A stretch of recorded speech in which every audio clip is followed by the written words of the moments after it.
Hey guys, so this video is going to focus on how to find sine, cosine, and tangent when working with right triangles. So we're going to solve the following three problems here. I have sine of 50, cosine of 40, and then tangent of 50 degrees. So we're going to do all three of these here with the same triangle that we're going to be working with here. So kind of just a little bit of background to make sure that when you are working with sine, cosine, and tangent, that you do understand what those functions mean. So if you're asked to find sine of a particular angle, we do need to keep in mind that sine is opposite over hypotenuse. So if we're looking at an angle, so let's just say we'd be looking at this angle right here.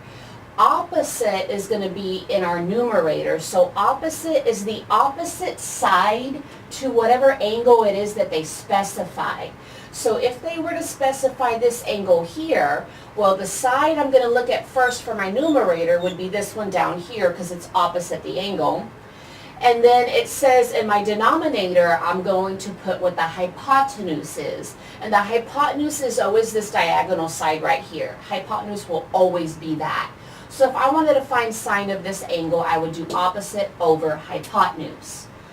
Cosine is similar, except cosine is adjacent over hypotenuse. So again, I'm going to look at this top angle here, and if I wanted to find the cosine of that angle, adjacent, so adjacent is like right next to, so the angle that would be right next to this one, the side that would be right next to this one is going to be this straight one here.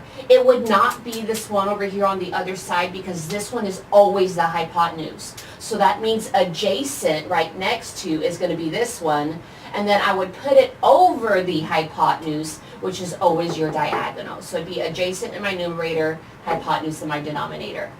And tangent equals opposite over adjacent. So again, if I'm going to look at this top angle here, for my numerator, I would have opposite this side here in my numerator, and then adjacent's going to be this one over here, because again, this diagonal side is always the hypotenuse. So for tangent, it's going to be opposite, adjacent. And it's always in reference to whatever angle it is that they specify. So for example, if I wanted to find sine of 50 with this particular triangle that they gave me, well, first I need to find where my 50-degree angle is. So that one's right here. And sine equals opposite over hypotenuse. So if I want to find sine of 50, so I need to do, let's see, sine of 50 is going to equal opposite over hypotenuse. So the opposite side to 50 is going to be this one here, 47.5, because that's opposite the 50 degrees.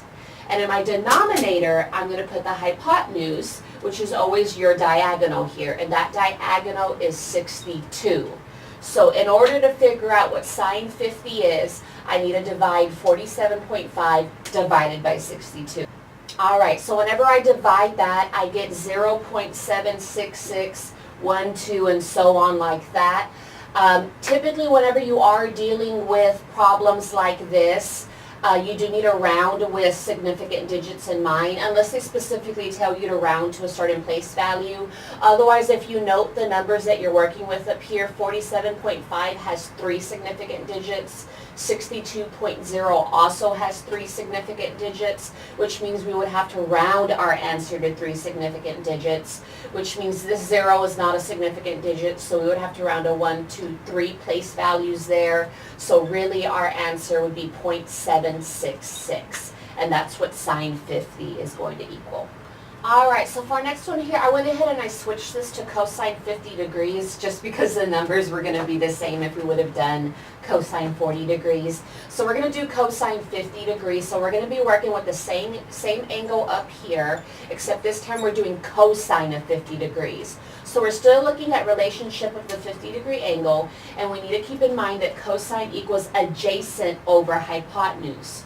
So the side that would be adjacent to 50 degrees is going to be this 39.9, so that's adjacent to it, right next to it. And we're going to put that over the hypotenuse, which is the 62. So in order to find cosine of 50 degrees, we just need to divide this out.